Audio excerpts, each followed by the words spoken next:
Today, we're digging into a pretty wild story about a vape brand called FRYD. Yeah, it's quite the journey. Starts off legitimate, then takes this sharp detour into the black market, and, well, it becomes a real cautionary tale. Exactly. And we're basing this whole discussion on the source material you shared with us, that Nug Notes piece, FRYD, Rise and Fall of a Black Market Vape. That's the one. So our plan here is basically to trace how this ran went from A to B, pull out the key bits from the source, and, understand how something seemingly okay went so wrong so fast.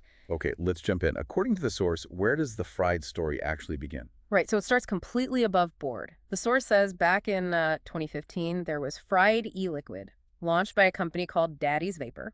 And they were known for, Dessert flavors mostly, like standard vape juice, totally legal product at the time. okay, just regular e-liquid. And they kept things legit later on too, didn't they? They did. The source mentions that later, in 2022, under a CEO named Ed Kirkosian, they introduced a 5% nicotine fried disposable vape. So, still playing by the rules in the nicotine vape market. Exactly. Still legit. But then, this is where the source says things get murky. Around 2021, something called fried extracts starts popping up. What's the deal with those? Ah, yes. These were different, allegedly 2-gram THC disposables. And the key thing the source points out is they use the same logo, the same branding as the original dessert vapes. And appearing where? Suddenly all over the place, online, YouTube, Instagram, Telegram, just boom, they were there. And the source is pretty clear these weren't officially linked to the original fried company. Not at all, according to the source. It really stresses that point. No license, no business filings, certainly no lab tests for these THC ones. It was basically just the fried brand name being used. Like Hijacked. Pretty much. Allegedly slapped onto this totally unregulated THC product.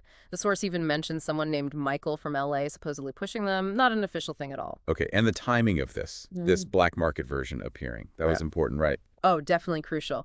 The source highlights that this happened right when California's legal cannabis market, under Prop 64 rules, had restricted 1-gram THC disposables. Ah, so Prop 64 created a kind of opening for bigger disposables, but only on the black market. You got it. And the source suggests the black market fried just jumped right into that gap super quickly, filling demand for 2-gram carts that, you couldn't legally buy at that moment. That timing really fueled their rise. Makes sense. And these things apparently got super popular on the street. What made them appealing? Well, a few things according to the source. They used buzzwords like liquid diamonds, X-live resin, untested claims, of course.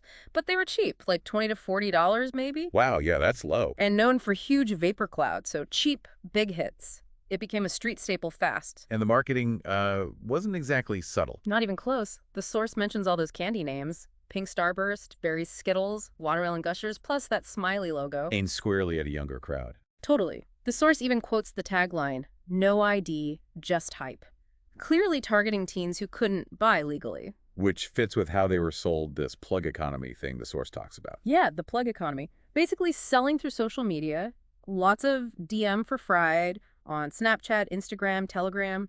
You'd also find them, the source says, hidden under counters in some smoke shops or just sold openly online. Became the street cart. So, because it was just this co-opted brand name, fakes became a huge issue. Oh, massive. This is where it gets really bad. The fried name just turned into a template, essentially. The source says Chinese factories just pumped out tons of empty fried branded hardware and packaging. So most of the Fraids people were buying weren't even the original illicit ones. Probably not. They were fakes of fakes, often refilled with who knows what. It got so bad, the source quotes someone saying, "There isn't a single real one out there." Which is terrifying when you think about what might be in them. Exactly. And the source confirms those fears.